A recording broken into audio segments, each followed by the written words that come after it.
Mixed math ক্লাসে আপনাদেরকে স্বাগত।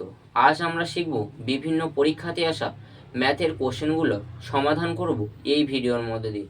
চলুন তাহলে ক্লাসটি শুরু করা যাক। প্রশ্নটিতে কি বলা হয়েছে চলুন দেখা যাক। কি বলা হয়েছে, দুটি ধনাত্মক সংখ্যার অনুপাত 3:4 এবং তাদের বর্গের বিয়োগফল 112, এদের যোগফল কত সেটা আমাদের জিজ্ঞাসা করেছে। তাহলে কিভাবে হবে অঙ্কটি? তাহলে একটাকে ধরে নেব 3x, আর একটাকে ধরে নেব আমরা 4x। তাদের কি বলা হয়েছে, বর্গের বিয়োগফল। তাহলে বর্গের বিয়োগফল মানে কি, 3x² মাইনাস 4x², বর্গ বলেছে তাই, এবং বর্গ বিয়োগফল কত, 112।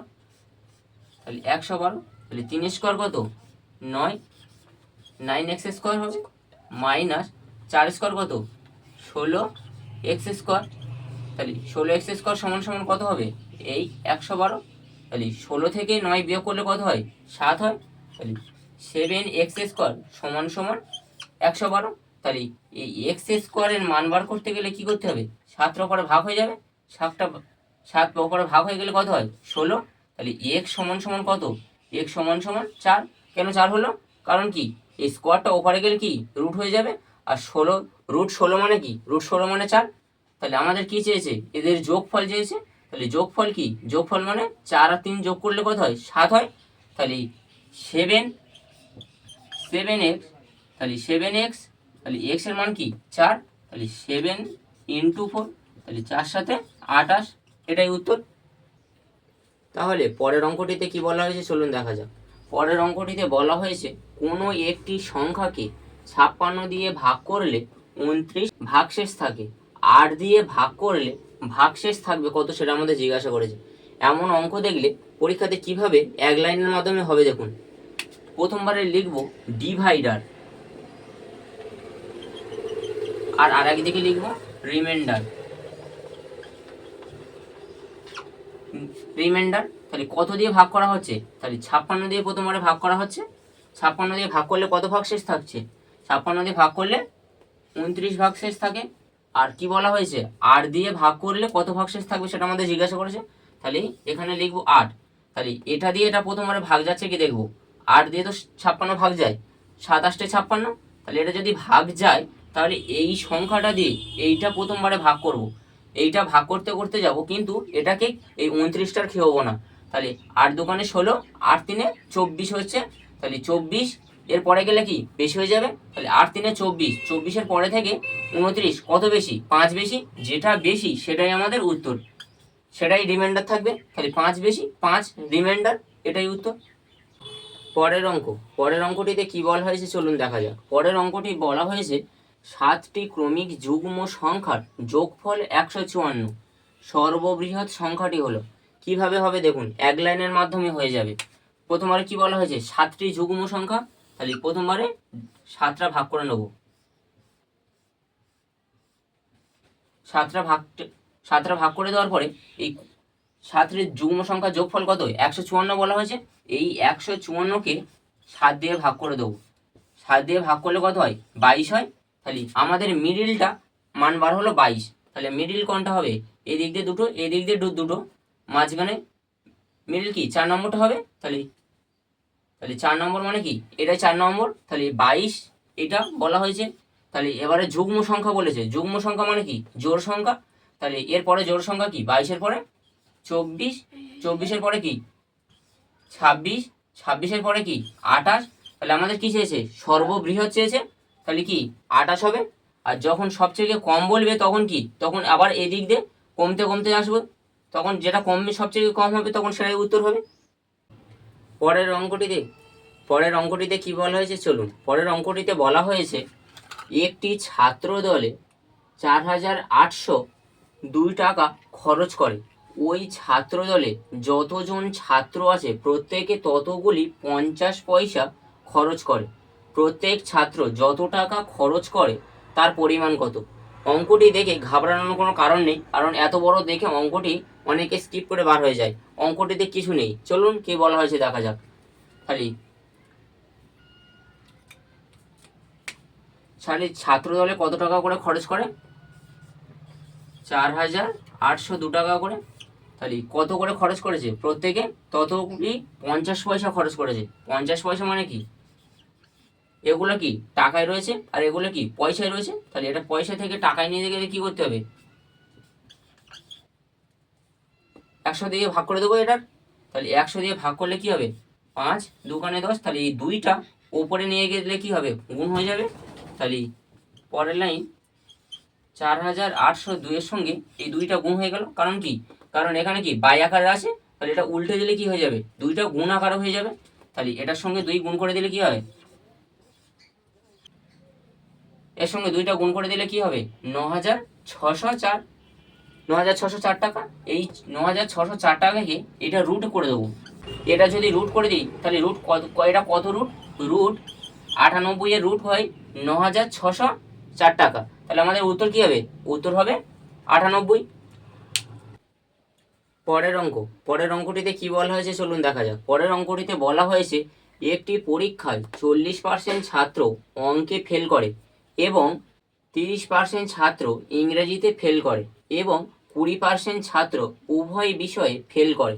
পাশ করা ছাত্রের সংখ্যা শতকরা হিসাবে কত সেটা আমাদের বার করতে বলেছে। তাহলে কিভাবে হবে দেখুন, 100 মাইনাস, প্রথমবারে কি বলা হয়েছে, বলা হয়েছে 40% ছাত্র অঙ্কে ফেল করে। তাহলে 40 যোগ 30% ছাত্র ইংরেজিতে ফেল করে, তাহলে যোগ 30 মাইনাস উভয় বিষয় যেটা ফেল করেছে, উভয় বিষয় যেটা ফেল করেছে সেটা মাইনাস করে দেবো। তাহলে উভয় বিষয় ফেল করেছে কত, 20। তাহলে 20টা বিয়োগ করে দেবো এর থেকে। তাহলে 100 মাইনাস 40 আর 30 কত হয়, 70 হয়। তাহলে 70 থেকে 20 বিয়োগ করলে কত হয়, 50 হয়। তাহলে 50, তাহলে 100 থেকে 50 বিয়োগ করলে কত হয়, 50। তাহলে তাহলে আমাদের কি চেয়েছে, তাহলে আমাদের চেয়েছে পাশ করা ছাত্রের সংখ্যা। তাহলে পাশ করা ছাত্রের সংখ্যা কত, 50 জন, এটাই উত্তর। পরের অঙ্কটিতে কি বলা হয়েছে চলুন দেখা যাক। পরের অঙ্কটিতে বলা হয়েছে একটি বাদে 4, 9, 16, 25, 36, 48 এই সংখ্যাগুলি একই নিয়মে সাজানো আছে। সেই সংখ্যাটি হলো, মানে যে সংখ্যাটি এখানে ভুলভাবে সাজানো আছে সেটা আমাদের বার করতে বলেছে। সেটা কিভাবে বার করব, প্রথমবারে আগে যেটা বলা হয়েছে সেটা আগে লিখে নেব। তাহলে কি বলা হয়েছে, 4, 9, 16, 25, 36 আর 48 রয়েছে। তাহলে প্রথমবারে কি করবো, এটা বার করার জন্য একটা নিয়ম রয়েছে যে গ্যাপটা আগে দেখে নিতে হবে। তাহলে 4 থেকে 9 গ্যাপ কত, 4 থেকে 9 গ্যাপ 5, 9 থেকে 16 গ্যাপ কত, 9 থেকে 16 গ্যাপ 7, 16 থেকে 25 গ্যাপ কত, 16 থেকে 25 গ্যাপ 9। তাহলে 25 থেকে 36 গ্যাপ কত, 11। আর 36 থেকে 48 গ্যাপ কত, 36 থেকে 48 গ্যাপ 12 দেওয়া রয়েছে। তাহলে আমাদের কি এখানে কি কত করে বাড়ছে, 2 করে বাড়ছে। 5-এর পরে কি 7, 2 বেড়েছে। 7-এর পরে কি 9, 2 বেড়েছে। 9-এর পরে 11, 2 বেড়েছে। তাহলে এটাও তো 2 বাড়ার কথা, সেখানে কত বেড়েছে, সেখানে 1 বেড়েছে। তাহলে এটা হবে না। তাহলে আমাদের ভুলটা কোথায়, এই 48। তাহলে আমাদের সঠিকটা কি হওয়ার কথা ছিল, সঠিকটা হওয়ার কথা ছিল এখানে এটা 13 হওয়ার কথা ছিল। 13 হলে এটা যদি 13 হয় তাহলে 36-এর সঙ্গে 13 যোগ করলে কত হয়, তাহলে 36-এর সঙ্গে 13 যোগ করলে কত হয়, 49। তাহলে আমাদের উত্তর কি হতো, 49 হতো। কিন্তু তাহলে ভুলটা আমাদের কোথায় বার হয়েছে, ভুলটা আমাদের এই 48। পরের অঙ্কটিতে কি বলা হয়েছে চলুন দেখা যাক। পরের অঙ্কটিতে বলা হয়েছে একটি লোক ঘন্টায় 10 কিমি বেগে স্থির জলে নৌকা চালাতে পারে। যখন স্রোতের দিকে চলে তখন 1 কিমি যায় 5 মিনিটে। স্রোতের বেগের পরিমাণ হলো ঘন্টা কিমির হিসাবে বার করতে বলেছে। যখন নৌকা এবং স্রোতের অঙ্ক বলবে তখন কি হবে, তখন আমরা শুধু একটাই মাত্র জিনিস করব যে ওয়াই করে ছবি আঁকবো। ওয়াই করে ছবি আঁকবো। প্রথমবারে কি বলা হয়েছে, 5 মিনিটে যায় 1 কিমি। তাহলে কি বলা হয়েছে, 5 মিনিটে যায় 1 কিমি। তাহলে 60 মিনিটে কত যাবে, তাহলে 60/5, 5 12 60। তাহলে আমাদের কি এটা আপস্ট্রিম বার হলো। তাহলে আপস্ট্রিম কত বলা হয়েছে, 12। আর আর কি বলা হয়েছে, ঘন্টায় 10 কিমি বেগে স্থির জলে। তাহলে স্থির জলে 10 মানে কি, এইটা 10 বলে দেওয়া রয়েছে। তাহলে এইটা থেকে এটার গ্যাপ কত, এই 10 থেকে 12-এর গ্যাপ কত, 2। তাহলে 2টা উত্তর। তাহলে স্রোতের পরিমাণ কত? তাহলে স্রোতের পরিমাণ হলো 2, এটাই উত্তর। পরের অঙ্কটিতে কি বলা হয়েছে চলুন দেখা যাক। পরের অঙ্কটিতে বলা হয়েছে একটি মিশ্রণে স্পিরিট ও জলের পরিমাণের অনুপাত 7:2। এখানে স্পিরিটের পরিমাণ জলের চেয়ে 10 লিটার বেশি। মিশ্রণে মোট পরিমাণ লিটারের হিসাবে কত সেটা আমাদের বার করতে বলেছে। তাহলে কি বলা হয়েছে প্রথমবারে দেখব। তাহলে কি বলা হয়েছে, স্পিরিট আর ওয়াটার, তাহলে স্পিরিটের এস লিখলাম আর ওয়াটারের ডাব্লু লিখলাম। তাহলে ওয়াটারের ডাব্লু লিখলাম। তাহলে কি বলা হয়েছে, অনুপাতটা কত? 7:2। তাহলে 7:2। তাহলে আমাদের টোটাল কত? টোটাল 9, আর এদের গ্যাপ কত? এদের গ্যাপটা 5। তাহলে আমাদের এখানে কত বলা হয়েছে, এই 5টা কত বলে দেওয়া রয়েছে? 10, মানে কত গুণ? 2 গুণ। তাহলে 9-এর কত গুণ হবে? 2 গুণ, 9 দুগুণে 18। তাহলে মোট মিশ্রণে মোট পরিমাণ চেয়েছে, তাহলে মোট আমাদের কি হলো? 7 আর 2 9, তাহলে 9-এরও 2 গুণ, তাহলে 9 দুগুণে 18। তাহলে মোট মিশ্রণে মোট পরিমাণ কতবার হলো? 18, এটাই উত্তর। পরের প্রশ্নটিতে কি বলা হয়েছে চলুন দেখা যাক। প্রায় পরীক্ষাতে এই প্রশ্নটা বারবার রিপিট হয়। প্রশ্নটা কি বলা হয়েছে দেখুন, এক লাইনের মাধ্যমে হবে। একটি সৈন্য দলে 1200 লোকের 60 দিনের খাবার আছে। যদি 15 দিন পরে 300 লোক চলে যায়, বাকি খাবার বাকি লোকের চলবে কত সেটা আমাদের বার করতে বলেছে। তাহলে কি বলা হয়েছে, 1200 লোকের 60 দিনের খাবার মজুদ ছিল, কিন্তু 15 দিন খেয়ে নিয়েছে। তাহলে কি হবে, এই 60 থেকে 15 বিয়োগ করে দেবো। 60 থেকে 15 বিয়োগ করে দিলে কত হয়? 45। তাহলে 45 দিনের খাদ্য মজুদ রয়েছে। আর যদি 15 দিন পরে কতজন চলে গেছে? 300 লোক চলে গেছে। তাহলে এই 1200 থেকে 300 বিয়োগ করে দেবো। 1200 থেকে 300 বিয়োগ করে দিলে কত হয়? 900। তাহলে 900 জন লোকের x দিন চলবে। তাহলে কি বললাম, 1200 জনের খাবার প্রথমবারে মজুদ ছিল। তাহলে কি বললাম, 1200 লোকের খাদ্য প্রথমবারে মজুদ ছিল, কিন্তু কি 60 দিন চলার কথা, কিন্তু কি বলা হয়েছে, 15 দিন তারা খেয়ে নিয়েছে। তাহলে 15 দিন খেয়ে নিলে কি হবে, 60 থেকে 15 বিয়োগ, 60 থেকে 15 বিয়োগ করলে কত হয়? 45 পড়ে থাকে। আর 45 জন লোক, তাহলে 45 দিন চলবে। তাহলে 45 দিন চলার কথা, কিন্তু এবার কি বলা হয়েছে, তাহলে 1200 থেকে 300 চলে গেলে কত পড়ে থাকে? 1200 থেকে 300 চলে গেলে 900 পড়ে থাকে। তাহলে 900 জন লোকের x দিন চলবে। তাহলে কাটাকুটি করে দেবো, 9 5 45। তাহলে 5 বারং কত হয়? 60। তাহলে x জন লোকের কতদিন চলবে? তাহলে 60 দিন চলবে। তাহলে বাকি লোকের কতদিন চলবে? 60 দিন, এটাই উত্তর। পরের অঙ্কটিতে কি বলা হয়েছে? পরের অঙ্কটিতে বলা হয়েছে 4590 টাকা এমনভাবে দুটি ভাগে ভাগ করা হলো যাতে একটি আরেকটি 6/11 অংশ হয়। অংশদ্বয়ের বিয়োগফল হলো। তাহলে কিভাবে হবে? এটা যদি আমরা অনুপাতের নিয়মে ফেলে দিতে পারি, অঙ্কটির কিছু থাকবে না। তাহলে কিভাবে বলা হয়েছে, তাহলে একটা আরেকটির 6/11, মানে কি 6:11। তাহলে তাদের যোগফল কত? 17। আর তাদের ডিফারেন্স কত? এদের দুজনের ডিফারেন্স কত? 5। তাহলে এই 17টা কত বলে দেওয়া রয়েছে? 4590। তাহলে 4590 এটার কত গুণ? 270 গুণ। তাহলে আমাদের কি চেয়েছে? আমাদের চেয়েছে ডিফারেন্স। তাহলে এদের দুজনের ডিফারেন্স কত? 5। এই 5টার কত গুণ? 270 গুণ। তাহলে এর 270 গুণ মানে কি 5 সাথে আর থাকে 3, 5 দুগুণে 10 আর 3 কত? 13। তাহলে কত হলো আমাদের উত্তর? কত হলো? 1350, এটাই উত্তর। পরের অঙ্কটিতে কি বলা হয়েছে?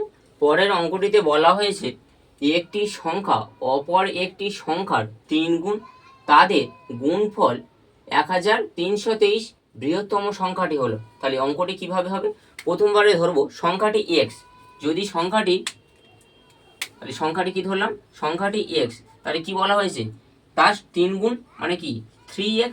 এইটা সমান সমান কত বলে দেওয়া রয়েছে? 1323। তাহলে এখানে x গুণ করলে কি হয়? x square. তাহলে 3x স্কোয়ার সমান সমান 1323। তাহলে এই 3টা দিয়ে কাটাকুটি করে দেবো। তাহলে 3 4 12, 3 4 12 আর 3 1 3। তাহলে x স্কোয়ারের মান কতবার হলো? 1000। তাহলে x স্কোয়ারের মান কতবার হলো? 441, মানে 441। তাহলে এখান থেকে x এর মান বার করে নেবো। x সমান সমান কত? 21। তাহলে আমাদের কি চেয়েছে? বৃহত্তম সংখ্যা। এখানে বৃহত্তম সংখ্যা কি? x আছে, এটা কি ক্ষুদ্রতম সংখ্যা, আর এটা কি বৃহত্তম সংখ্যা, মানে কি x এর থেকে তো 3x বড়। তাহলে বৃহত্তম সংখ্যা কি 3x। তাহলে এক্স এর মানটা কত বলা হয়েছে, 21 বলা হয়েছে। তাহলে 3 ইন্টু 21, তাহলে 3 এককে 3, 3 দুগুণে 6, 63। তাহলে বৃহত্তম সংখ্যাটি কত, 63। আর যদি ক্ষুদ্রতম সংখ্যাটি যেত তাহলে কত হতো, যদি ক্ষুদ্রতম সংখ্যাটি চাইতো তাহলে 21 হতো।